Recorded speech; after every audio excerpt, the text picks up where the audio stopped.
TV6 presents live coverage of the Great Circus Parade.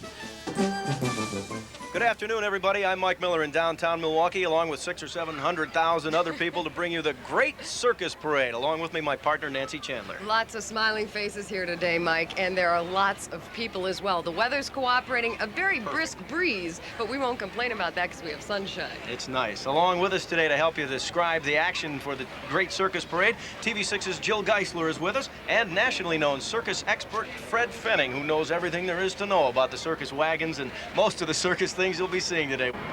It's about to get underway, and our Joanne Williams is with the first unit. Joanne? Yep, here they come. This is the United States Army Old Guard Drum and Fife Corps. They're dressed in authentic 17th century costumes. They're from Fort Myers, Virginia, but they're newly come from the Statue of Liberty celebrations in New York. That's the Old Army Guard Fife and Drums from Fort Myers, Virginia. Playing period instruments from the late 1700s. They include 11-hole wood fifes, handmade rope tension drums, and solid brass bugles. The drum major is carrying a weapon which was used by 18th century officers. Today it's used to issue silent commands to this corps of musicians. That's the U.S. Navy marching flag unit you see there. What a patriotic procession. These male recruits are from the Great Lakes Training Center in Illinois, and since they're recruits, the composition of this unit changes every 3 weeks. Today they're marching with the Great Lakes Navy Band, but they don't always travel together. Looking good in those dress whites, aren't they? There's the flags from all 50 states. It must be difficult for these gentlemen to change their ranks as frequently as they do. It must take some very good skill and training for them to march in step in straight line. I noticed one of them lost his hat in the wind. I don't doubt it. It can happen down here today. That's some nice color, and it's just the first of a whole lot of colorful things you're going to be seeing through downtown Milwaukee today. Right here, what we're seeing, U.S. Coast Guard Parade Precision Drill Team. This is another branch of the Sea Service, Mike. Yep, 22 of the best honor guards from Alexandria, Virginia, performing drills all along the parade route today. And those are fully operational 1903 Springfield rifles they're carrying. Over the years, this group has won over 500 trophies. Here's what we're looking at here, some old-fashioned antique automobiles. Streets of old Milwaukee are coming alive today with a cavalcade of antique cars. A lot of celebrities and politicians will be riding in these heirloom cars. And we're going to go now to Jill Geisler and Fred Fenning. As these antique cars go by, were they authentic for the period of circus times? Oh, sure. I've seen many photographs of circus lots in the 1910s, and they'll show all these cars parked out there. Even before that, they'd have hitching posts for the circus, for the horses, for people going to the circus. The cars, as we see the people go by, they're in period costume, too. Now, costuming is very important, in particular in this year's parade, I understand. Yes. We have hired a new wardrobe mistress, and she is one of the best in the business. And we have a great deal of new costuming that's going to be in the parade this year. A lot of the bands are outfitted. Even the instruments of certain bands, I understand, are authentic for the time period. That's correct. Particularly, you'll see a lot of instruments that are no longer used. Some of these over-the-shoulder instruments where the part that comes out is over the shoulder, and it actually plays backwards from the day's point of view. We are watching all of these politicians go by in their cars. There's Congressman Kletchka, and as you can see, the wind is really strong. I think those authentic hats need to be tied down in some cases. It looks like it. The wind was a great enemy of the circus, and one of the big problems that they had in the past was that they'd be out in Kansas or some of these prairie states where the wind would just come up in a matter of moments, and it could blow the big top down. So it was a real problem for circuses. How is a large big top tent held aloft? Well, there's two methods today. There's what's called the push-pull method and the bale ring method, and it's basically you've got the pole and you've got chain that'll hold connects to the canvas. One innovation in recent years is the use of plastics instead of canvas make the big top out of that material. And all of these cars that we see are really supposed to represent people in the good old days dressing up to go to the circus. Right, right. It's an indication that the circus has been family entertainment for over 100 years in this country. Actually, did people really dress up for the circus, or was this the kind of thing that we did more of a picnic sort of atmosphere? No, actually, these people look like they're more dressed to go to church. But circus never had dress code, as far as I know. How did the circus deal with gate crashers? We all remember when we'd see these movies, the little kids sneaking under the tent. What did they do?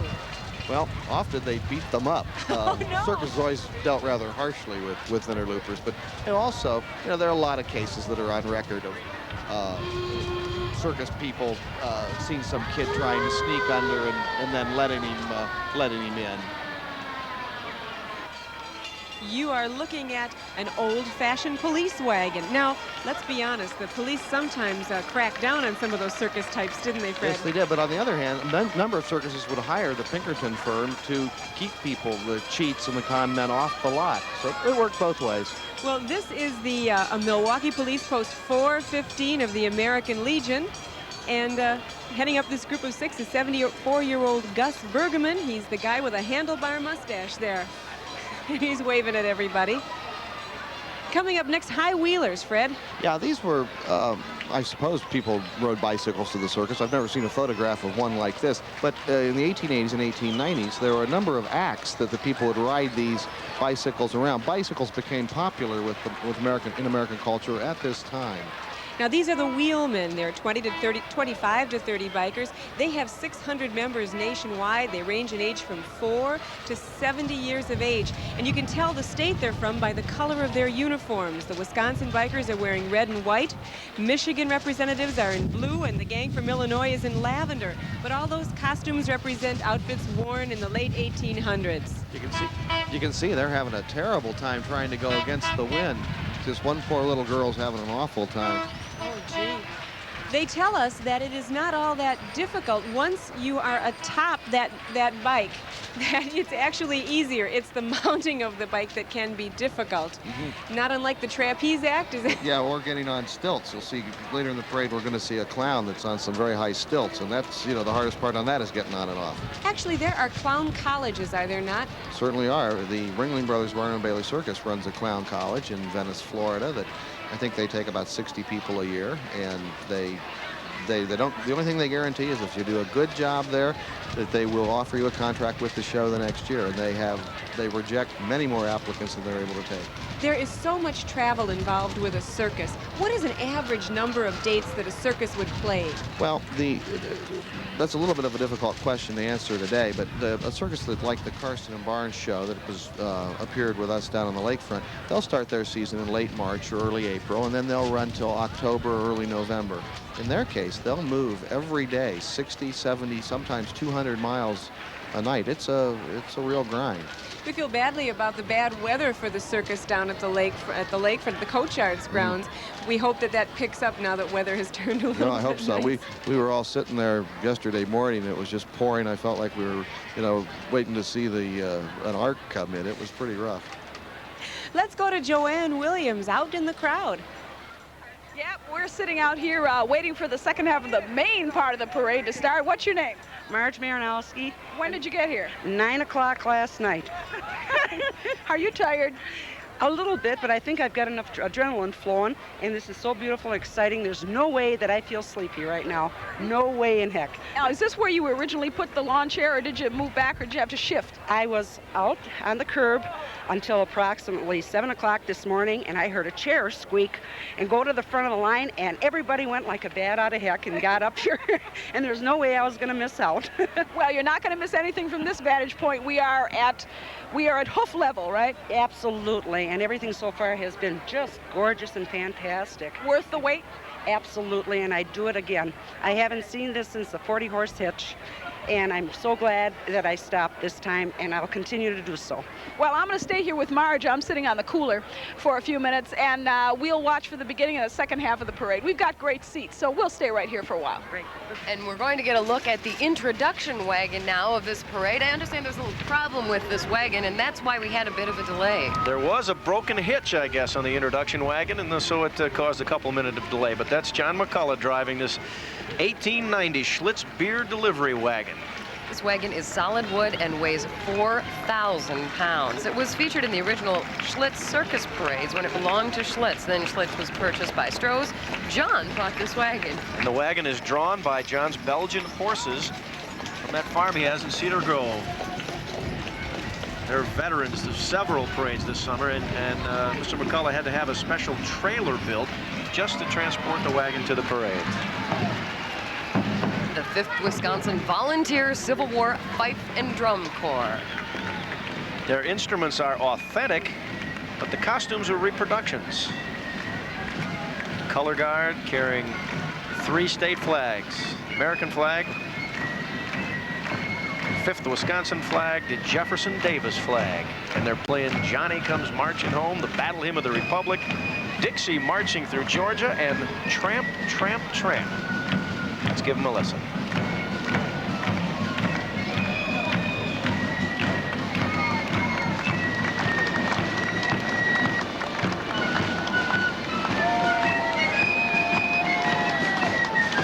Grand Marshal of the Circus Parade here, Mike. Riding in an antique carriage are the Grand Marshals for today's Great Circus Parade. D. Scott Elliott of Marion, Indiana, and Fred Doolittle of Lake Geneva, Wisconsin are sharing the honors this year. Interesting how they were picked. Their names were chosen out of a big hat of over 14,000 people who sent in a coupon to parade officials. And that's up from last year in '85. Only about 9,000 people sent in coupons, so everybody wanted an opportunity. Here comes the Arrowhead High School Band from Heartland, Wisconsin. First marching high school band in today's Great Circus Parade. 150 strong. They're all decked out in Blue Devil jackets of blue and white. Students at Arrowhead really enjoy music. Besides this marching band, they have a large pep band, 3 jazz bands, and 3 concert bands as well. I think this group planned to get thirsty. They brought along with them 30 gallons of Gatorade. Plenty of cold, wet towels also, so they were prepared for a hot one. Wisconsin Avenue is familiar territory for this band. They marched in 20 downtown Christmas parades, and here they go.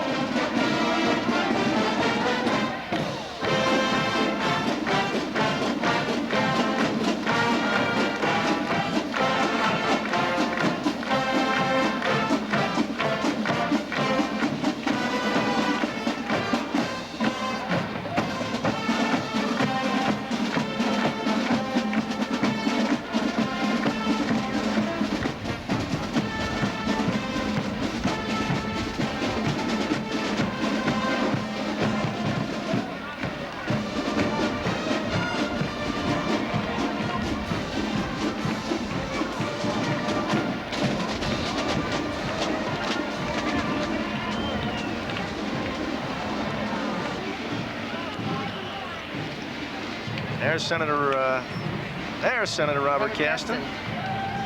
He is riding with his wife, Eva. The antique carriage and the horses they are using today are from Peter Braveman of Shelburne Falls, Massachusetts. Here's some mounted flag bearers, Mike. These are flag bearers from the Wisconsin Morgan Horse Club. They have traditional dress, which they are proudly riding on their own Morgan horses.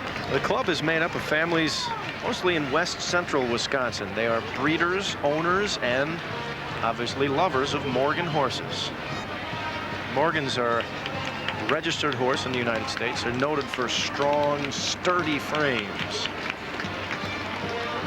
Here comes the first circus wagon in the parade today, the Columbia Band Wagon, with a rich history. Fred, you want to tell us about it? Fort Parcels Circus. For 1902 for the Fort Parcels Circus, and it's pulled by Belgium horses. These were the horses the circuses used in the 1930s after the Percherons became less available.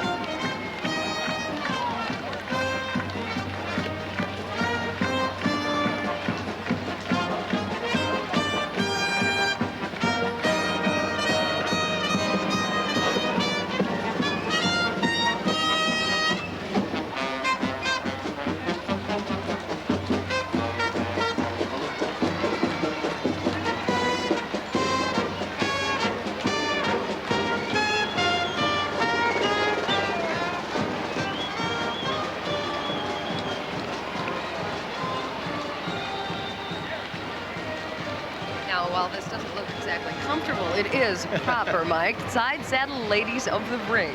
Side saddle was the proper way for a lady of the 19th century to ride a horse. These are 6 ladies from Indian Summer Farms in Neenah, Wisconsin, here to show us exactly how it's done all the way around downtown Milwaukee. I tell you, take a look at their costumes. They're Nice. symbolic of what ladies would have worn in circus parades of that era when they were riding it the proper way. Very elegant, and behind them, some more elegance. The grand courtiers of the court of Queen Elizabeth I. Wisconsin Morgan Horse Club.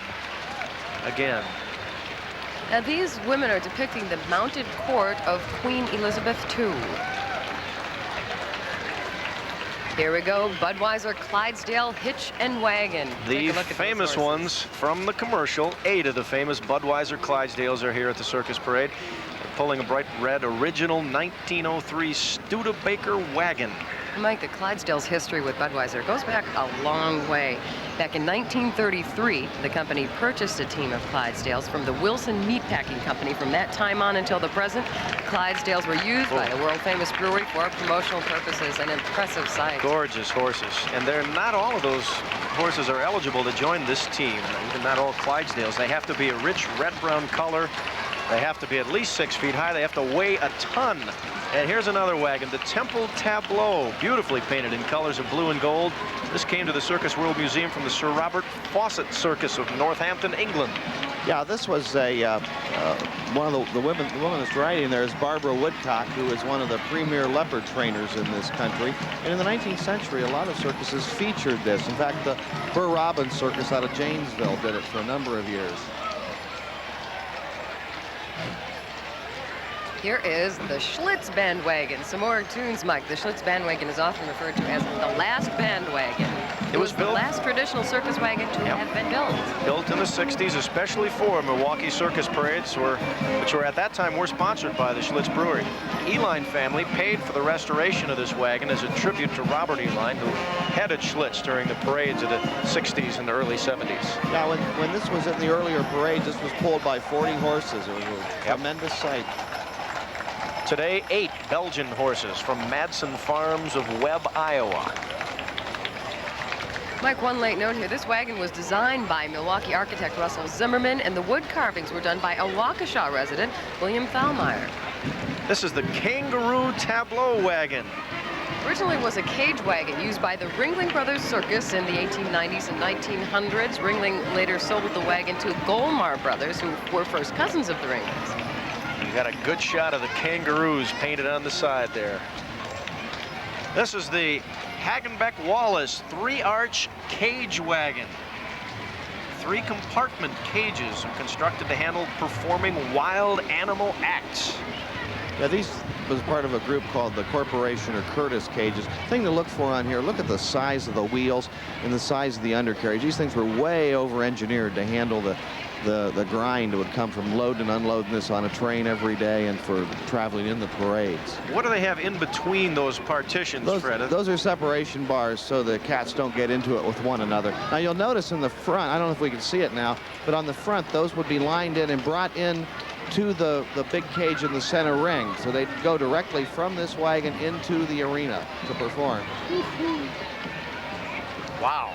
Big cats, lots of wagons, lots of bands, and lots of excitement. I think it's just amazing, particularly the leopard. Just sitting there, no cage, no nothing. Plenty more of those to come. Let's go over to Jill and Fred now.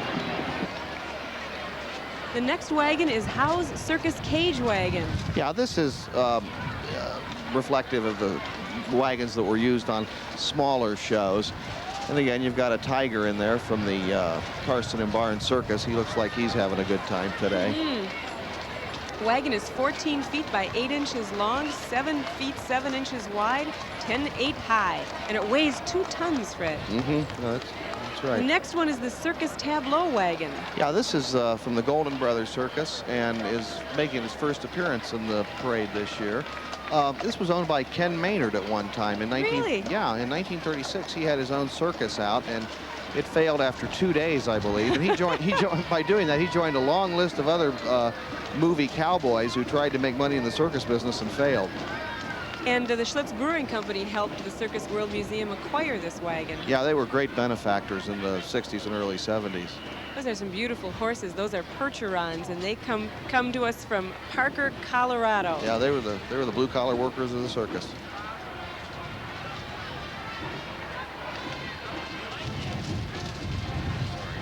And this actually had its home in Los Angeles originally. This wagon. Yeah, it was owned by I think by Walt Disney at one time, and when the tent company foreclosed on the Ken Maynard Circus, so a lot of this stuff camped out in California and was available to movie studios like Disney and Universal for a number of years.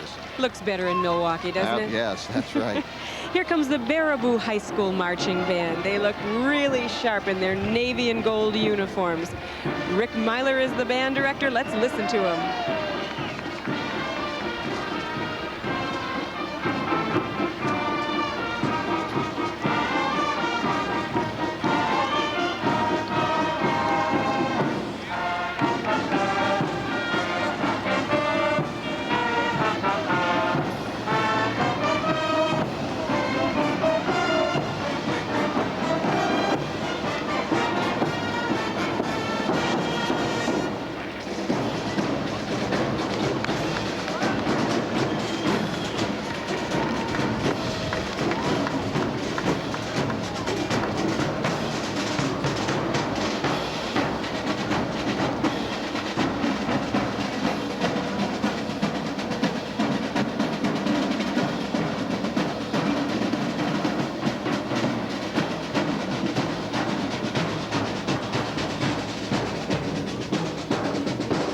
Now on the Sells Floto Circus 3-arch cage wagon.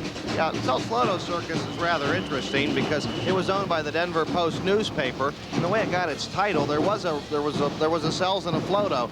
The Sells was a man named Willie Sells who had been in the circus business, but the Floto was a man named Otto Floto, who was the sports editor of the Denver Post.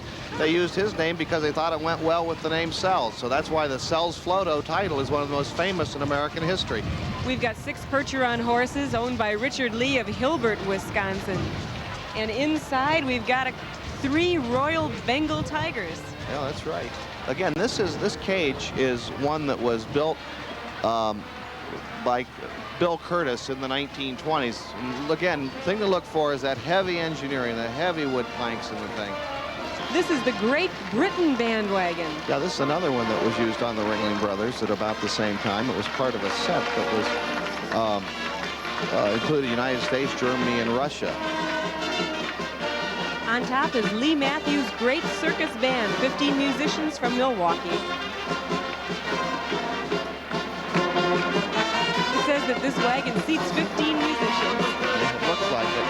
I might add that these are all traditional circus songs that are being played. This is what 75 years ago our grandparents would have heard if they were seeing this wagon parade in Milwaukee.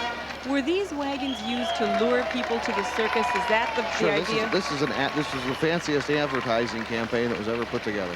And it worked, didn't it? Yep.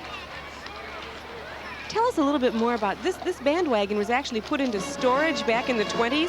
Yeah, when the Ringling Barnum Circus quit parading in 1920, and these wagons just sat around. In this case, it was purchased by the 101 Ranch Wild West show, and then it was used on a carnival, and Chappie Fox in the early 1960s got it for the museum.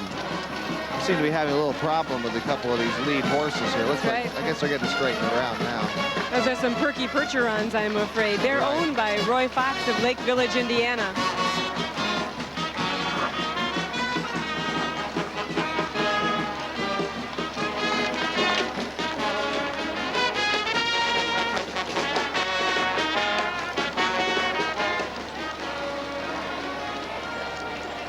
Coming up next, the Ringling Brothers Snake Den wagon. Yeah, when they had wagons like this was an indication that the circus had a sideshow, because as far as I know, there's never been a snake that's been exhibited in a big show in the main performance. And circuses would traditionally have sideshows in the snake entrench. Look at those snakes on the carpet. Yeah, most of these wagons did have carvings of snakes on it. This was built in 1903 at the same time by the same company as the Great Britain wagon that just preceded this one. There's a snake inside of this wagon? There sure is. Oh my. A big one. A couple of charming snake charmers in there as well. And they're lady snake charmers, members of the Humbert family of Lombard, Illinois. The Cinderella float is next. This is a wagon that was owned by P.T. Barnum. It was built in the early 1880s. This is a masterpiece of American wood carving. A fellow named Samuel Robb worked on these. He's kind of considered to be the Michelangelo of American wood carvers. It's beautiful. Yeah, it really is. You can see on the side, right on the what's called the mud board there in the middle, right between the wheels, it says Cinderella on it. And those are little ponies owned by Russell Runge of Menominee Falls. Next is the Ringling Brothers Circus Giraffe Cage. Oh yeah, this is one of the highlights of the parade. We had a genius named Bobby Gibbs that worked for us at the museum this spring and summer, and it may not seem like a big deal, but he did the major achievement of getting that giraffe to walk into that thing. Giraffes are very timid and nervous animals, and you can see. Now this is great. It's like he knows he's on camera. Yeah, this is really exciting. Yeah. He's a little bit nervous, but he's trooping. He's doing okay. There's padding inside of there. Yeah, and he's got, I'll tell you what else. He has Bobby Gibbs. You can't see him, but Bobby Gibbs is in there with him, and he's telling him, say, stay cool, stay calm. That's too tall. Look at that face. Right. Well, that's great. He's 13 feet tall, 2.5 years old. And coming up behind him, the Madras Light Cavalry, a mounted patrol from British India, often referred to in the tales of Rudyard Kipling. Today, 10 uniformed Lancer cavalry riders have come all the way from Baraboo and the Bar W stables in Eagle, Wisconsin to ride in this parade. Yeah, horses like this, these horses are obviously too small to have pulled a wagon, but what they would do in the old days is that these wagons would be performing, or these horses rather, would be performing horses, and these would be the people that would ride them in the big top performance. I worry about those banners, those standards that they're carrying in this heavy wind. Yeah, yeah. Well, you know, that brings up an interesting point. Circus people in general hated to parade because it was, you know, it was just an extra duty, and sometimes, particularly in the bands, they'd chip their teeth if they hit a rut in the road. And how do you think the llamas felt about it here? Well, I don't know. Those are Frick and Frack and Sid and Sam, names of the 4 llamas coming down the street. Yeah, a lot of llamas, show guys name their llamas with names that start with L, so you'll find a lot of llamas named Lloyd and Lorraine and Lois, things like that. And coming up next, the Seashell Tableau Wagon. Yeah, now we want to see if it's going. Yeah, we want to look closely. My wife would kill me if I didn't mention that she's riding on top of this. I could say she thought with that. This act. Yeah, there she is. This act was done on the Ringling Circus in the 19-teens. And my wife didn't like her hat very much. She said she ought to get a name tag that said Huey on it, because it reminded her of Donald Duck's nephews. Well, she stopped right in front of you to say hi. Right. This is so nice. Right. Her parade instructions said no flag wiggling, so I'll have to make sure she's not doing. I don't see anybody wiggling their flag right now. Now here's Lou Jacobs. Oh, he's a great fella. He's having the time of his life up here. He's 83 years old. He came up here. He's been retired this year after being on Ringling Brothers Circus since 1923. And he's come up here. We presented him with a plaque at our convention. He got a standing ovation at our meeting. He performed with Ernest Borgnine yesterday at the Carson and Barnes Circus, and here he is in the parade. Now, Fred, you told me that you saw Lou before and after clown makeup, and you swear that when he put on the clown makeup, he went from 83 to maybe 23. Yeah, it was the most amazing thing. His energy level must have tripled. It was one of the more remarkable things I've seen in my life, and it's just really remarkable, a very moving and poignant thing to see a man that's, you know, to have his greatness acknowledged finally. Well, this is like a life dream come true for him then. Oh, yes, that's really true. Yeah, he's an interesting fellow. He had another thing. He's one of the only a handful of people that have appeared on a stamp. An American postage stamp. His clown persona was used in 1966 in a stamp that honored the American circus. This is the bell wagon of 1892, the Cathedral Bells of Moscow. Now, this is one of the best attractions in the parade, and this is one of the most famous parade attractions that any circus ever had.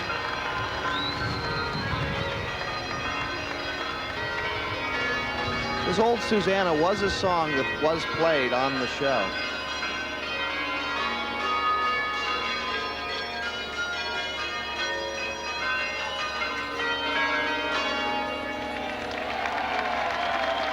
Well, you got to know what you're doing to ring those bells, don't you, Fred? Yeah, this is Dave Salutis, who runs the cookhouse at the Circus World Museum.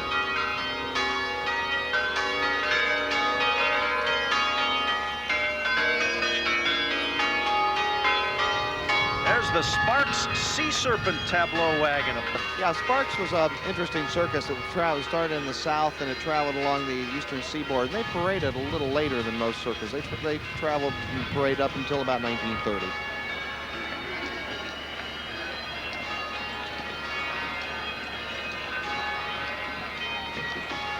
More Belgian horses there in the front. Those are provided by Earl Prucknell of Athens, Wisconsin. Now these are children's section leaders and banner carriers, 2 mounted riders from the Wisconsin Morgan Horse Club. They signal the beginning of the children's section of the parade today. And there's enough children down here to watch it. There's Mr. Robert Barnett, Milwaukeean, who is portraying Ephraim Williams. He was a native Milwaukeean, black man who became known as a circus operator in the late 19th century. He started 3 Wisconsin-based circuses. By 1892, he had more than 100 employees. Fitting tribute for a man from Milwaukee, the Royal Italian Bandwagon. The Royal Italian Bandwagon is the lead-off to the children's section in the circus parade this year. It's a small bandwagon, pretty typical part of the parades featured by the early dog and pony shows. Yeah, oddly enough, the Italian Bandwagon is from England, and it was part of the Robert Fawcett wagons that were brought to Circus World Museum in the early 1970s. And those are 8 ponies in the front there, courtesy of Robert Beisner of Greenville, Ohio.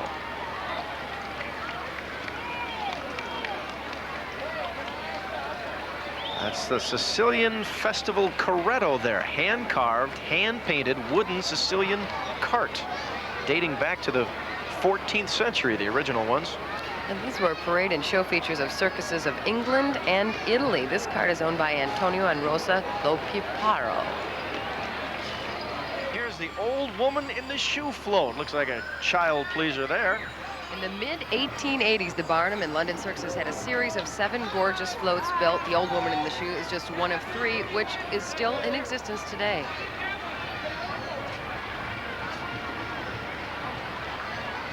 That old woman's got a lot of waving to do today on Wisconsin Avenue in Milwaukee. This is a carriage pulled by 4 ponies. They're carrying posing dogs. Dogs are representatives of the Gentry Brothers Equine and Canine Paradox of 1901. Yeah, it was pretty common in the old days for smaller shows to parade dogs like that in parade. Adam Forpashow's Stringer Wagon. Now there's a name for you. Yeah, a stringer wagon is the one that carried the seats that people would sit on.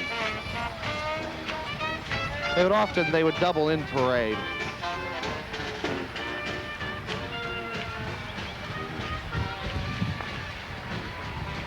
Here's the Terrell Jacobs Pony Cage Wagon, the second of a group of pony vehicles made expressly for the V&H Circus in 1940.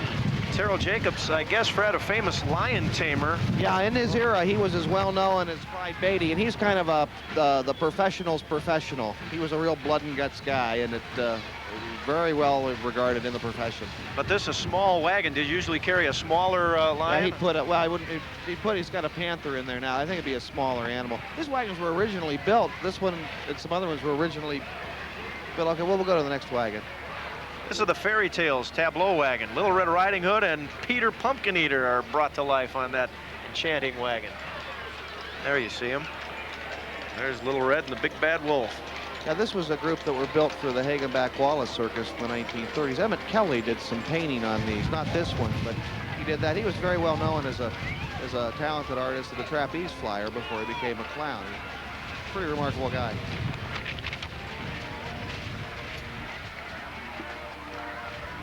Ken Maynard Air Calliope Wagon. I said that right, Calliope, right? Yes, you did. Fred? You certainly did.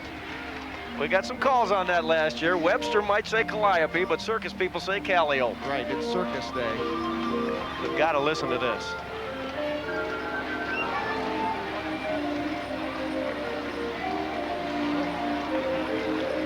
Some other goose float. This is the last survivor of the famous fairy tale floats built in about the mid-1880s for Barnum and London Circus. Yeah, this was part of the same group of Cinderella and the Old Woman in the Shoe.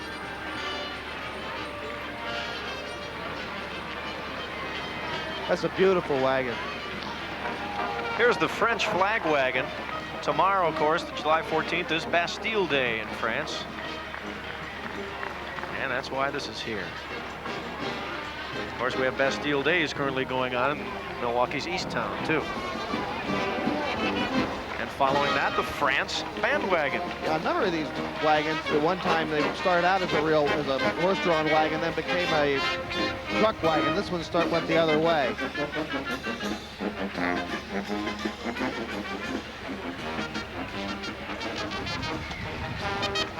I think it's quite a trick how those musicians are keeping their music in the music stand. And here comes Joan of Arc, looking like she's having kind of a rough time with her white horse. There's a woman from Juneau, Wisconsin, who is playing Joan of Arc in the parade today, Teresa von Gruden from Juneau.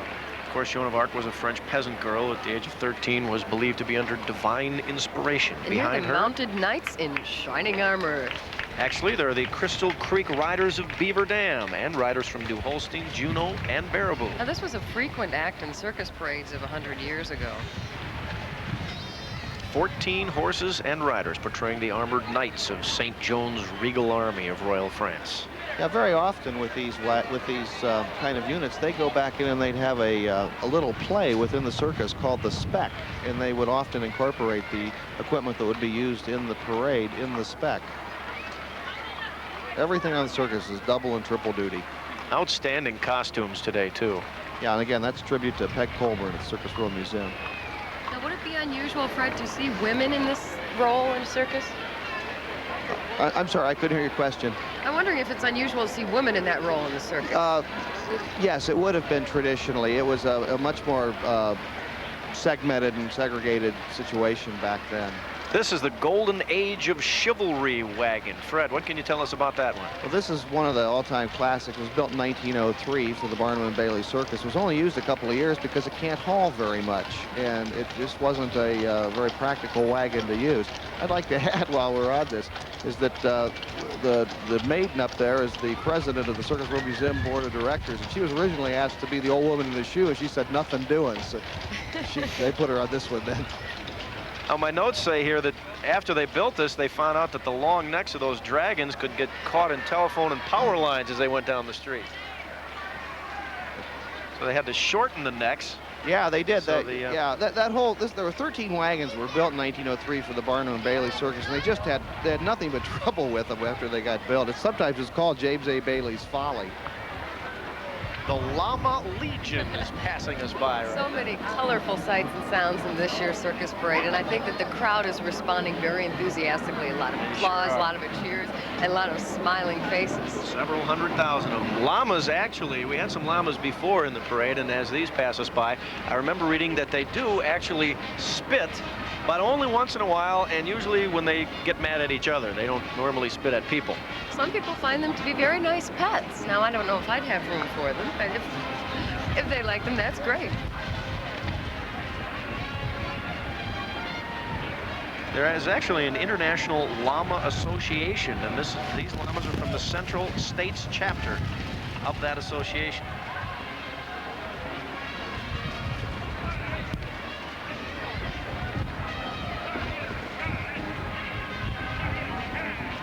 It's called the Llama Legion. Not sure how many llamas it takes to make up a legion, but there are 11 of them here. Lots of marching bands coming up behind us. And we're going to hand our coverage over to Jill and Fred. Jill? Some of those llamas, Fred, have decided they wanted to lie down on the job, too. Yeah, they're not real troopers. They're not in the circus business. We have the Grafton High School Marching Band coming up.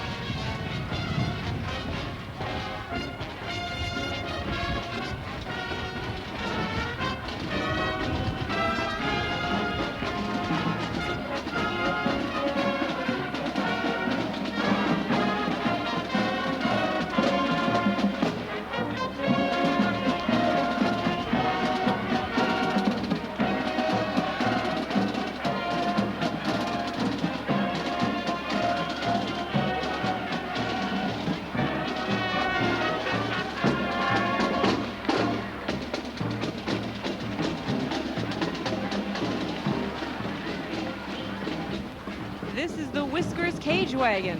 Now, this is part of a group of 12 wagons that were built for the Barnum and London Circus in the mid-1880s and are generally considered to be the finest cages that were ever used on a circus. Originally, this had a solid panel on one side, and the other side would open. And so half the people on the parade route would see the colorful carvings, and the other half would get to see what was inside it. This is the tally-ho wagon. Yeah, this is from the Norris and Rouse Circus, which was from out of California, and this had kind of an interesting history. The Norris and Rouse Circus started as a dog and pony act that played in vaudeville theaters, and the show was pretty successful. And then, like so many showmen, they kept reinvesting their capital, and they built it up to about a 20-car railroad show, and then it went bankrupt. 8 ponies are leading this one, owned by Otis Ruff of Streator, Illinois. And many of these smaller wagons were indeed pulled by ponies in the parades. The ponies would often work then in the performance. This is my favorite wagon, the Pawnee Bill. This is just, to my mind, is the epitome of American circus wood carving. On this side, we have the Columbus Discovers America. I'm glad we get to see this. This is from the Capitol in Washington, D.C., and this was used on a 2-cent stamp in 1892 as part of the Columbian series. Carving is just superb on this wagon. Listen to that band. Yeah, it's great.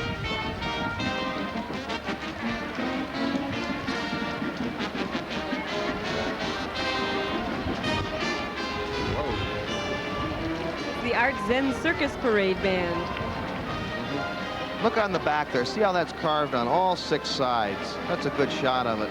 And notice, people should notice the wheels too, and how they turn on the axles there. There's this beautiful sound when they have tapered axles at the end, and that the rim, the inside diameter of the wheel hits against that, and it just makes a sound that's just very dear to my heart. I understand they had a little wheel problem with the wagon today. Yeah, apparently there's a problem on the Buffalo Bill ticket wagon. I'm sorry to hear that, but again, it was going to be its maiden journey in this parade. It hasn't paraded for about 70 years. Here's the Buffalo Bill wagon. Yeah, it did make it. You can see, though, its left rear wheel is not turning. They did have a problem with it, and it's just one of those glitches, being the first time. It's beautiful, though. I think you can see the beautiful painting on it. There it is. Doesn't that look great? Now, by really ticket great. Wagon, they sold tickets to the show right from this wagon? Yes, out of the back of that wagon. And if we could see it, I don't know if we're going to be able to do it, but if we could get a shot. There, look at the beautiful, beautiful lettering on the side. Fred, this had been used as a chicken coop before it was rescued? Yes, it was at its death throes on a farm in Indiana before it came to the Circus World Museum. It's a real tribute to our craftsmen there that they were able to get this thing back into rolling shape. And that was all done over this past winter season? Yes, it did. It took really the whole winter to do it. It was a lot of work. That is a beautiful wagon. It sure is. It's just great. Okay, this is the Orkin Melchior wagon that was originally kind of interesting. You can, myself and a lot of other people do a lot of research in tracing the history of circuses by the way the parade wagons are sold from one to another. And in this case, this wagon started out in the 1860s with a wagon that had a horse on the top of it, and then they took the carvings off and put it on the configuration it is now. It had a big organ in it at one time. It's been long gone. Some of those carvings go back to the 1860s on that wagon.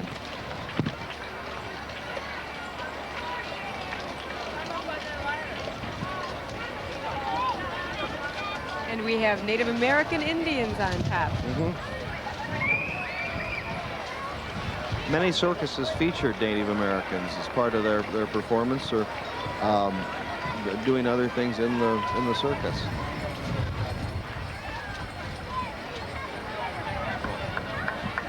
And here we have a covered wagon, Fred. Yeah, this was from the, this kind of interesting story. This is from the 101 Ranch Wild West, which was one of the more famous shows of that type that toured America in the early part of this century. They were competitors of Buffalo Bill. They would use the wagons like this in the performance they'd have a scene, a little melodrama that would say, you know, the immigrant train over the West, and they would pull this around, and then they'd have the canvas on that would be made of a substance that would burn very quickly and to be attacked by Indians often. I can hear the oxen. Yeah. The 101 Ranch went so far in authenticity that they use those oxen to load and unload their train during certain times during the show's existence. Now, there have been some delays in the parade this year, Fred, and I have to think that the wind may be having a little bit to do with it. Yeah, I suspect that is the problem. Very often, circuses would certainly try to parade every day, but if they thought there was any trouble, they wouldn't do it. You mean they could actually shut down because of weather? Oh, yeah, very often. I mean, that's the worst thing you want to do because no money's going to come in, but, you know, you can't lose your property either, you know. And you talked about the use of animals like these oxen or elephants doing double duty, perhaps helping erect the tents. Yes, that's right. Elephants are always used to erect the tents and also used to pull the stakes. They'll get down with their trunks and just pull them out of the ground. Elephants are incredibly strong. And then, of course, the draft horses that are used at the circus as well. Yeah, they up until the 1930s, 1940s, they were always used to pull the wagons off the lot and then on and off the train. They were replaced by tractors in the 1930s. We can forgive a few delays in the parade. If people were down here, they'd realize that we have winds of about 40 miles an hour at least. Yeah, it's pretty rough. Now, we have a high school band coming up, and I believe the bands have gotten a little bit out of order.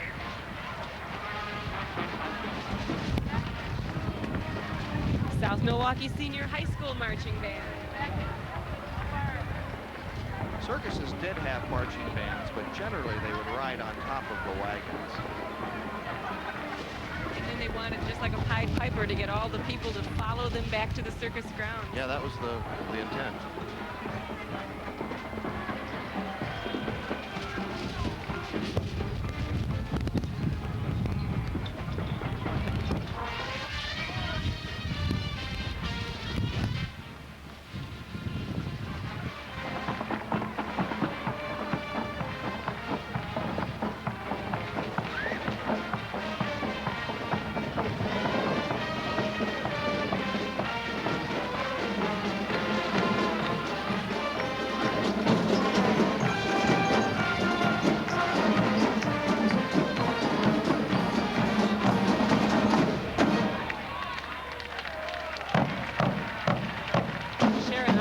Director of the Rockets Marching Band.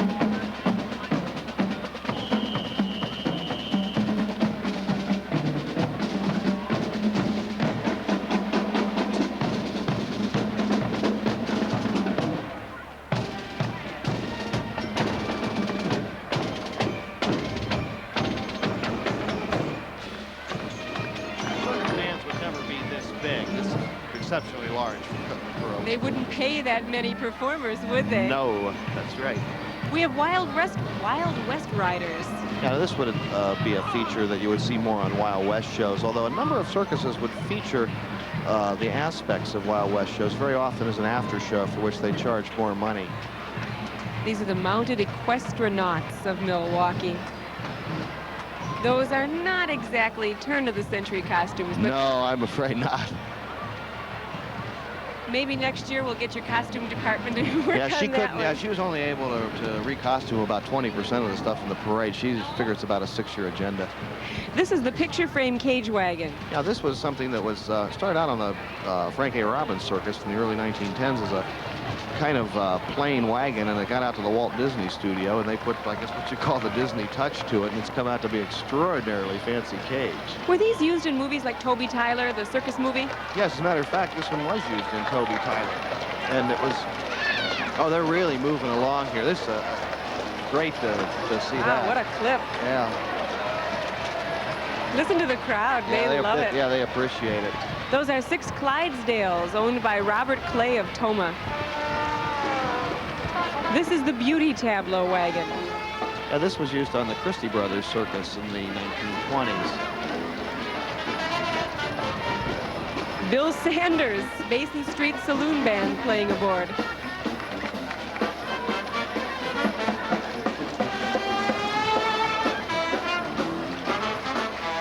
Very often, circuses would have bands in their sideshow, and the song they played Dixieland music, and the bands would often be all black, and they were called, of course, sideshow bands. Some circuses even had what were called ticket seller bands. Now come the mounted warriors of the old Ottoman Empire.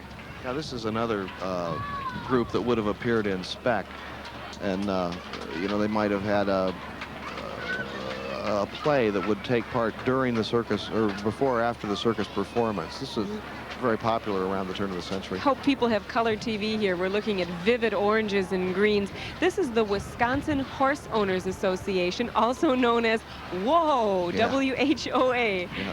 You know, the parade, that brings up an interesting point. This parade is as big a gathering point for horse people across this country as it is for circus people and circus fans. I know this is the big event in the year for them, too. Over 600 here. Next Yeah. wagon is the Asia tableau. Yeah, this was, again, it was part of the group that was built in 1903 for the Barnum and Bailey Circus, along with Chivalry and some of the other wagons that we've seen. Originally, it didn't have the top part, and it was a telescopic wagon that you could crank up and down, and it had statuary on it that was replicated from the Victoria and Albert Memorial in London. Now, when we talk about these telescoping wagons, what exactly does that mean? They could crank them to be You raised just or lowered? raise or lower them. Yeah, they're very impractical, and it's always been kind of an intriguing question to me of why they would build these things, because all it did then, because you couldn't carry anything in them, it just created more space on the train and more expense. They were designed to get underneath bridges or things. That was why That was we had them? why they would crank. Yeah. Yeah. But look at the colors on this wagon. Yeah, it's a beautiful wagon. Oh, these were all first rate. I have photographs in the 1940s and 50s. This thing was in a terrible state of disrepair, and all the statuary, those pictures of the different people had been stolen off of them, and some of them have been found and replaced, and we had to rebuild some of them. Coming up next, a real favorite. I know this was a big hit last year. The Cole Brothers Circus Hippopotamus Den. Yeah, I really like the hippo dens. This is a real feature with the circus. Only the larger circuses can afford to have a hippopotamus. They breed like rabbits today in this country, and they're not expensive at all. But years ago, it was a very difficult animal to acquire, and so only the really large shows could have it. He seems like he's having a good time. Well, hippopotamus is Greek for river horse, and that one's name is Miss Oklahoma. Right. Let's go over to Mr. and Miss Milwaukee, Nancy and Mike. I don't know about that. Mike and I were just talking about the different kinds of animals that we've seen today. I Quite a forgot about the combination. hippo from last year. I remembered the llamas and the elephants and the giraffe, but I forgot the hippo. Miss Oklahoma. They should call her Miss Wisconsin just for today. Not a bad idea. I think one of the things that's very striking, too, is the vivid markings, the carvings that Fred described on the side of these wagons. You just don't see that kind of thing. And not just the history that Fred's describing about the wagons and the different circuses they were involved in, but these are masterpieces of carving and painting and things that they're one of a kind. You're not going to see them anymore. And the excitement when they come down the street and everyone is reaching a little bit forward to try and catch a glimpse of the next wagon. I find myself doing that same thing. A whole lot of people in downtown Milwaukee, roughly, well, I guess it'll probably be tomorrow before the police department has an actual estimate, and I don't know how you go about figuring out this kind of crowd, but it's roughly 700,000 people. Mike, marching in the Washington High School Warhawk Band. They're from Germantown.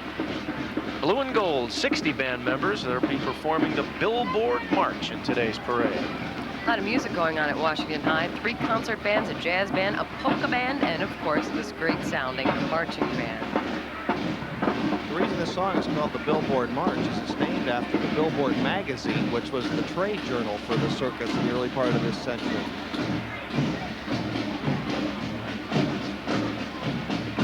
Some brilliant blue, gold, and white. And proud marchers from Washington High School. And they're marching right past our TV6 cameras, about to strike it up. I think.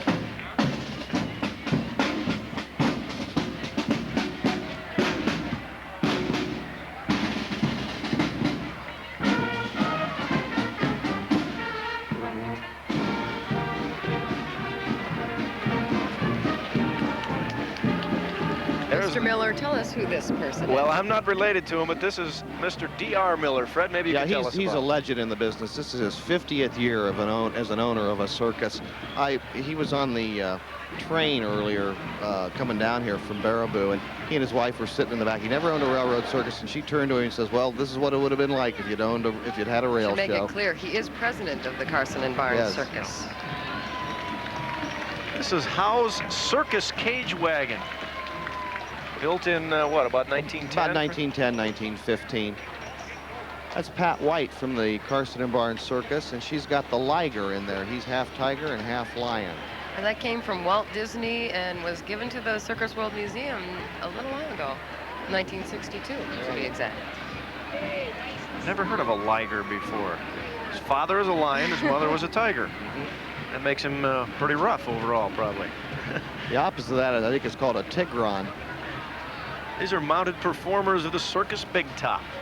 Equestrian riders. In some dazzling gold and red costumes. These more the kinds of folks you would see around the Big Top, Fred, or? Yeah, these would be probably one of the riding acts in the circus would be doing that. Again, those are really fine horses, and they're too small to pull any kind of a load. Those would have been performing horses.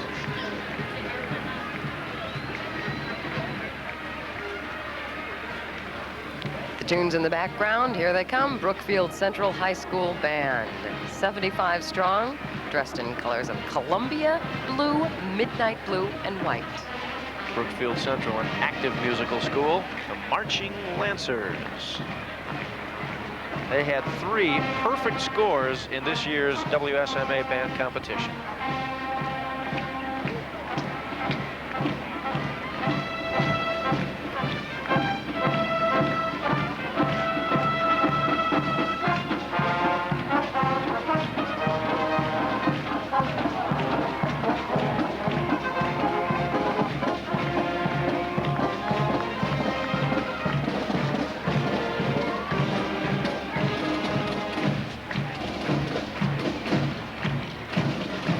The national emblem. They were specifically asked to perform because it was the same piece they played last year.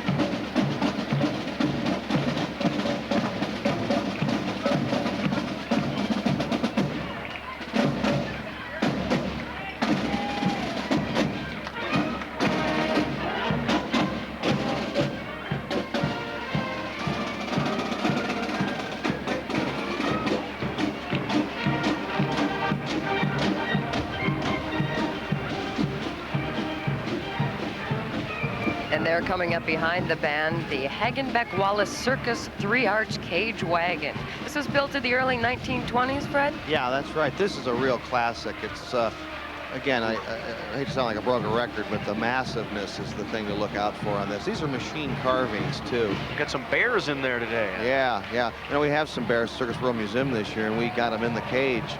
First thing, and with their claws, they just tore those floorboards up in about 5 minutes, so we had to put some metal underneath them. Those are locally grown bears. They're from Willie's Game Farm in Brandon, Wisconsin. It says danger on those wagons, and I believe it. Yeah, they're not kidding when they say that.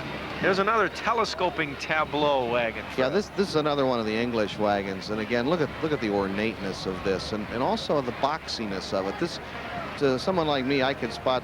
It's very easy to tell if this was built in England. Look at the wheel too. There's 2 things. I have a little problem with the right rear wheel turning, but I don't know if we can see it, but the spokes on that are very heavily carved. You couldn't afford the labor cost on something like that today, if you could find somebody that could do the work. Beautiful gilded gold with mirrors. Yeah. There's a carriage carrying Mr. William Shewitt, the president of the Security Savings and Loan Association, along with a big sponsor of this year's circus parade. Major contributor. They donated $100,000 and an equal amount in promotional materials. And that carriage comes from Art Pagel of Saukville, Wisconsin. There's a lion and mirror bandwagon built a long time ago, before 1900. Yeah, this was used on the Adam Forepaugh Circus, and Forepaugh was Barnum's major contributor. And it's been, a few slight twists and turns in circus history. You might have Ringling Brothers and Forepaugh today instead of Barnum and Bailey.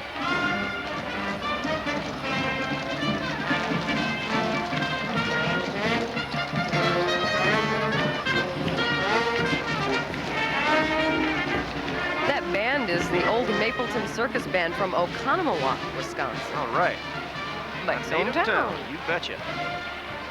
Here comes number 12, Robbins Brothers Circus Cross Cage. What's a cross cage? Well, it would be loaded crosswise to save space on the railroad train, and they'd put the smaller animals in this. And again, the circus, because they were charged by the railroad for every 5 railroad cars that they used, so any space that could be saved would save them a lot of money on transportation. So they developed these smaller cages like this. A lot of logistical things that have been copied by the military, as a matter of fact, were developed on circuses. Cute little lion cub inside that wagon. And following directly behind, lion and tiger tableau wagon. Yeah, this is another one that had been initially was a cage on Ringling Brothers and then later was sold to the Gallmer Brothers Circus. This is the Circus two-arch cage wagon from Hagenbeck Wallace.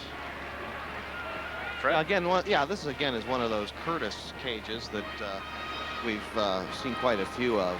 And you can see on the back door there, right to the right of the 25, those would connect with another cage, and they would open that up, and the cats would run between those and to get into the arena for the circus.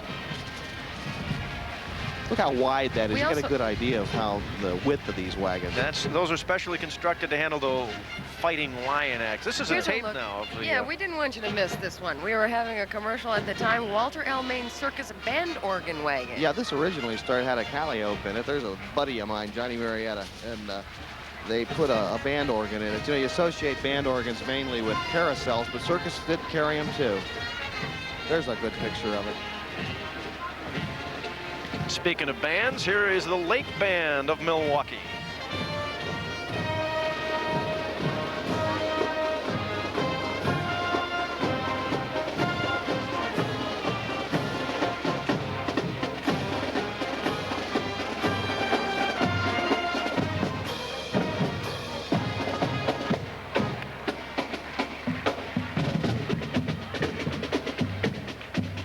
Like those drums. Dr. H. Nicholas Muller III. Special guest in today's parade. Yeah, he's the president of the State Historical Society of Wisconsin, and I'm on the board of the Circus World Museum, so he's my boss. Along with his wife, Carol, there. Better wave to him, Fred. Yeah. I am. There he saw I bought him a drink last night. The Lion and Gladiator Tableau Wagon. Yeah, this is another one of my favorites in the parade. This was built about 1910, and again, look at the carving on this. This is the kind of stuff that I like, and you know, it took a real artist to do this kind of work. And you know, these show guys, they'd get together with these wagon companies in the winter, and they'd sit down and they'd plot out how they wanted to do it. And it was it was a major capital investment for them. And this one currently on loan from Ringling Brothers, right? Yes, that's right. Kenneth Feld and the Ringling Show has been very generous with us. Here's the mirror tableau wagon now. Yeah, this is from the Gallmer Brothers Circus, and someone once asked one of the Gallmer Brothers why they had the mirrors on it, and he said it's cheaper to use mirrors than wood carving. This also, again, part of the Circus World Museum. The clown bands were very common on circuses too. In fact, in many cases, you couldn't get a job as a clown on a circus unless you could play a musical instrument.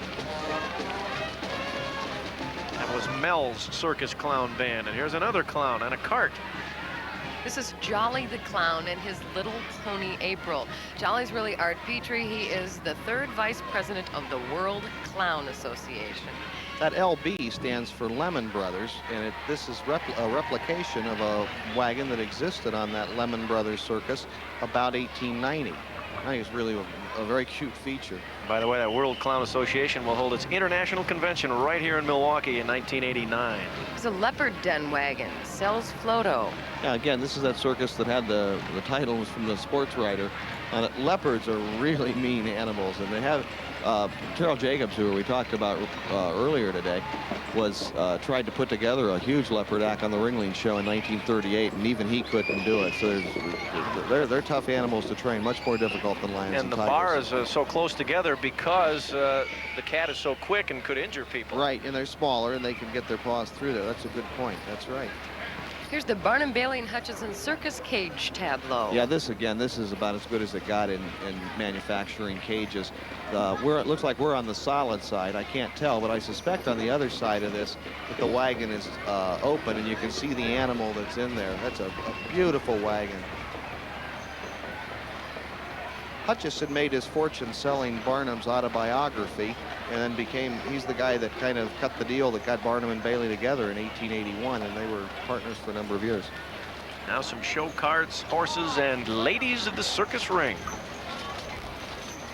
Fred, Fred, you have told me, of course, you're wearing two hats. You're here commentating, but your mind is also back at that staging area where you know this wind is causing some problems. Yeah, I suspect that's the reason. So the parade's not flowing like it did last year, and I suspect it has something to do with the wind. Of course, I'm looking at it much more critically than anybody else will, too.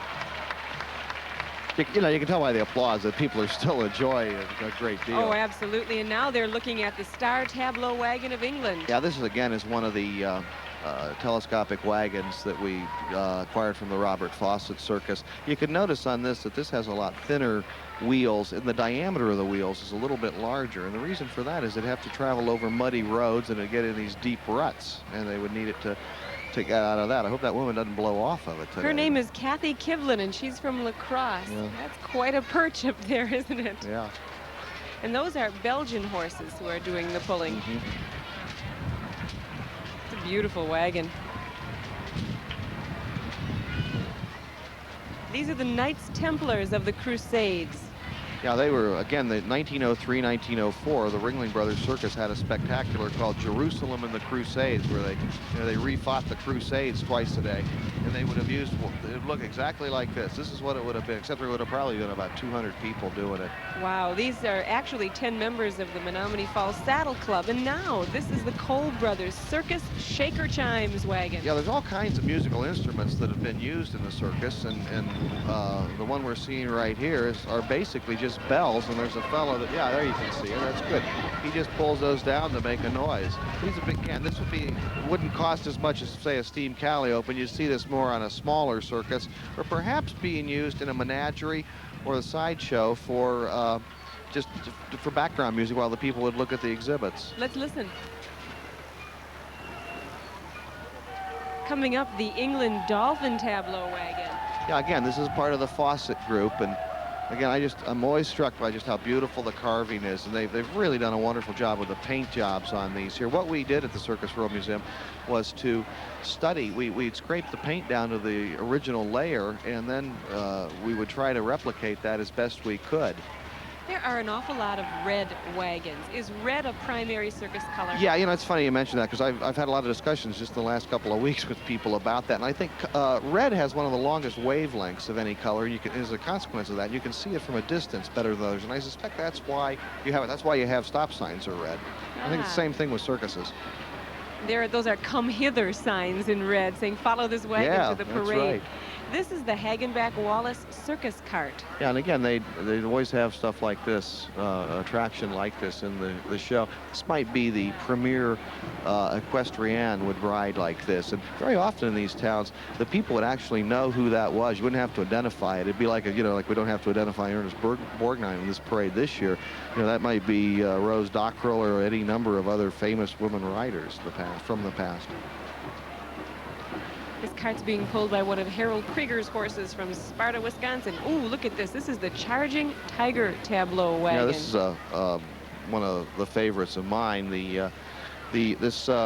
can't quite see it yet, but when it comes up here, there's going to be a Charging Tiger on the side, and that was originally used as a poster on the Ringling Brothers Circus in the early 1900s, and was done by Charles Livingston Bull, who was a very famous animal artist, and is considered by many people to be that particular poster to be the epitome of circus artwork. Now, this wagon was donated to the museum. Is that common? Do you actually persuade people to donate wagons? Yes, as much as we can, and in other cases, when someone wants to sell it, we will find someone that we hope we can come up with the money that they'll buy it, and then they'll donate it to us. But many, many people have been very generous to the museum over the years. You know, we talked about a couple of breakdowns in the way, but nothing too serious today. No, this is the kind of things that circuses would have every day. Here comes the 4th Marine Aircraft Wing Band, the United States Marines. And they're playing the Marine Corps hymn, which I think Sousa did. It's kind of an interesting thing. People often ask me if Sousa was the one that is associated with the circus, and he's really not. His songs aren't played that often by circuses.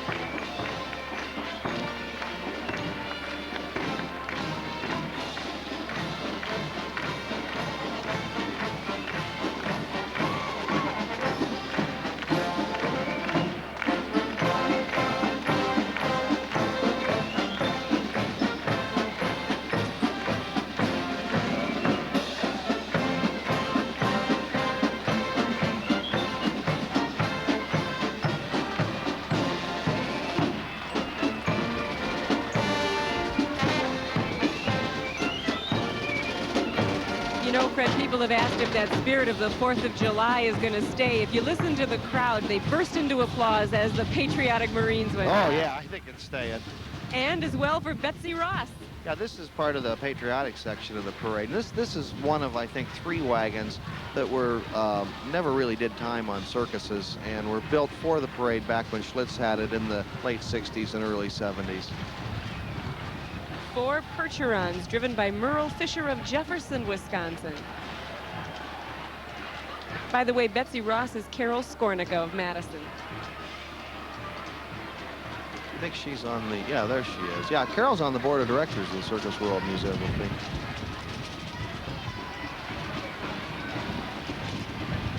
One of the few that we've seen that isn't red today, huh? Yeah, yeah. This is still Betsy Ross here. Yeah, this is a replica, or this is a wagon that was built in the late 60s, early 70s also. There, we've had him transpose there for a minute. Here's the Betsy Ross. With her. Yeah.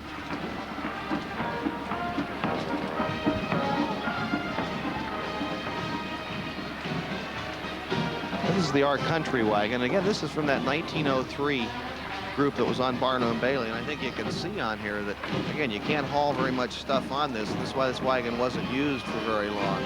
This Liberty is Amy Renard, who works for one of the newspapers up here in Milwaukee.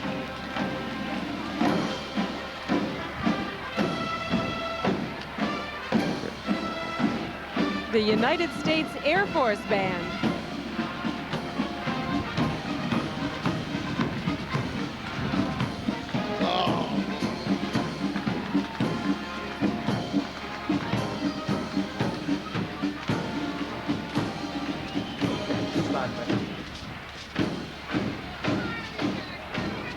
And here's the Statue of Liberty tableau wagon. Yeah, this is certainly an appropriate wagon to have in the parade this year. I remember last year it had Miss France in it. This year, I think because of the patriotic aspects we've had with the rededication of that statue in New York, this gal's from Baraboo, Wisconsin. Her name's Colleen Burtis. Home of the Circus World Museum, right? That's right, and also the home of the Ringling Brothers Circus. 1884 it began there. 17.5 feet high, in case you're wondering what it's like up there. Yeah, oh, here come the elephants. All right. Now, how important were elephants to a circus? Well, I think they're probably, they're the animal that are most associated with the circus. And at first one there is Big Tommy, who's one of the most famous circus elephants in the world. You can really hear the crowd getting revved up to see him. All these elephants, of course, would perform in the circus. Don't let their gentle demeanor fool you. I mean, they can change. They're very, very intelligent animals. Is it tough to train them to hold on to each other's tails? No, they seem to go about that naturally. Sometimes though, they'll get carried away and they might pull part of the other one's tail off. That doesn't happen very often, particularly now, but it does now. Now we've got a rider on board. Now that's board. called a howdah. And that rider is Karen Parkinson, who is the wife of the director of the Circus World Museum. She also is, her father's a professional magician, and sometimes the costume she has on, she uses when she's Princess Karnak. Beautiful, beautiful ornamentation. Yeah, Peg Colburn at the museum did the work on that. Gorgeous. That elephant's name is Toto, and Here's one of your favorites, the Calliope. Oh yeah, this is the America Steam Calliope, and the the steam calliope, I think, again, is the musical instrument that is most associated with the circus, and it would always come at the end of the parade, and it would use its noise that people would follow it back to the lot, and they would often give a concert at the lot after it was done. It takes a lot of strength to play a calliope. There's a lot of pressure that builds up, and you really have to pound on the keyboard. How did the debate start as to whether it was calliope or calliope? Does the dictionary say one thing and real circus people say another? That's it. Yeah, among circus people, there's no debate. I mean, it's calliope, and they've been corrected, I suppose, since the 1850s when it was developed, that the name was calliope. It's a Greek muse is where the name comes from. But within the circus profession, I've never heard it called anything but calliope. Now he's starting to play. There we go.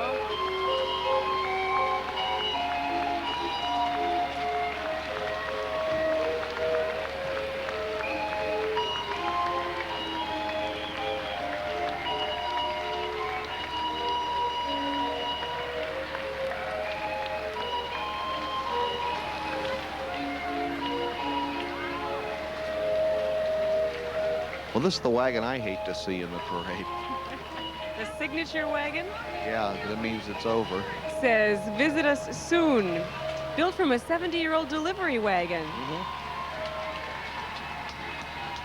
It's been a great circus parade, and if you like what you've seen, you can see more of it at the Circus World Museum in Baraboo. Fred, you're on the board. Why don't you remind everybody? Okay, we're open 7 days a week. We'll be there until the end of September, and if you go up there, they'll see a wonderful circus parade. Not as big as this one, but we do have that. They'll learn an awful lot about the history of the circus. They'll see a big top show that has elephants and a trained camel act in it, trapeze artists, And you can plan to spend the day there. oh I would yes, assume. it's an all-day thing. It's great family fun. I encourage everyone to go up there. Well, how have you liked the parade this year, Fred? Well, I like it. There are a few glitches in it, but it's like a lot of things. There's no such thing as a bad circus parade to me. But seeing Too Tall the giraffe was exquisite, wasn't it? Yeah, that was for me was the highlight of the parade. That was a real feature. I saw that this morning. It was the biggest thrill that I've had in the circus since about 15 years ago when I first saw the English wagons when they were being uncrated at Baraboo. Well, we're sitting next to a perfectionist, and we've enjoyed his company throughout the parade. A couple of other parade fans who've had a good time throughout it all, Mike Miller and Nancy Chandler. Had a That great is time. certainly true. As Fred said, a few delays in the parade. Last year it was just smooth as silk. I don't believe there was one hitch, one breakdown at all. But as we said, I think the wind may have had something to do with that. I think today. so too. I think a lot of the marchers, certainly the fellow on stilts, had a tough time going at it in that wind, as well as the Statue of Liberty holding her arm up in the air. But I think it was beneficial in terms of the crowd sitting out in the sun and the heat. Yeah, in fact, the Red Cross just stopped by just a minute ago to tell us that the wind actually has been helpful for them this year. Last year, they had treated over 500 people by the end of the parade, most of them for heat-related illnesses. It was 91 degrees and in the high 50s in the humidity. This year, they've only treated just over 100, and most of those were for minor scrapes and cuts. So the wind has been a big help in that way. And we're hoping that as smoothly as people were able to come into this circus parade today, that they're able to go out. There are a lot of police on patrol today to try and make traffic move smoothly and make sure that people know where they're going if they need directions. It was no problem coming in today. They said it was lighter than they expected, and people were able to find parking spots until really fairly late. And now I think because the parade passes by different people at different times, it'll probably break up just as easily. People go their different directions, so Be it able should be to no move problem. along in shifts. And I think that one thing that was a pleasant surprise for all of us was that the rain that had plagued us for several days prior to this circus parade, and it even followed the circus train for just a few days, has disappeared for this Sunday. And I think that really made a big difference. The crowds, again, estimated about 750,000 people. The Wisconsin monsoons ended just in time. Let's go to Joanne Williams, who's out and about with the crowd. Joanne? Mike, I found a very special guest in the crowd. What's your name? Beth Clark, And you are what relation to Solomon Juneau? a great-granddaughter. Solomon Juneau's great-granddaughter. You've seen a few parades in Milwaukee. Oh, all of them. I wouldn't miss them for anything. How does this compare to the ones you used to see back in... This was just wonderful. Really? Mm-hmm. You said there used to be a parade on Prairie Street? Yes, it was, but I don't think there was as long as these. I always thought this was a great parade. So Milwaukee really has something to be proud of. It really has. I really like it. Well, And thank people can say what they want to about it, but I love it. Well, thanks for stopping to talk to us. Glad you had a good time. Thank you. Mike, Nancy? One more time, we have to give a quick thank you to the Wisconsin Gas Company for allowing us to set up here and give you the best view of the parade today. And I think, a thank you to the sponsors of the parade who made this a very exciting afternoon for thousands of people. Now we're going to toss it over once again to Jill and Fred. And a thank you to the TV6 engineering crew who put together a mini parade of their own, taping the wagons as they went by. Let's have a final look at them. Fred? And there's the giraffe. There's Too Tall, your old friend. Look at that face. Very calm. There's Let's the bring him back llamas. next year. Oh, we'll do our best. And the There's- patriotism. Yeah. And the horses. There's Dave Salutis. Good shot of a sunburst wheel there. There's the Sicilian donkey cart. And the dogs. And Yeah. look at that panoramic Yeah, there's the view. stringer wagon. One of the cages.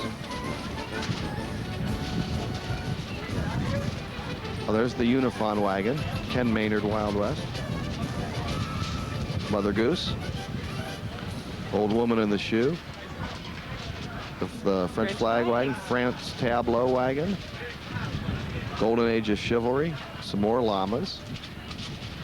Another one of the Barnum and Bailey cages. And as we look at all of those wagons, and Fred, it's like counting sheep for you, right? Yeah, The that's right. way to end a beautiful evening, or beautiful day rather. We thank all of you involved for watching the Great Circus Parade. Join us again next year as Wisconsin Avenue comes alive with the circus pageantry. Thank you, Fred. Tell them in Columbus how friendly we are in Milwaukee. I'll do that, and you have been. Thank you very much. Thanks to everyone, and goodbye.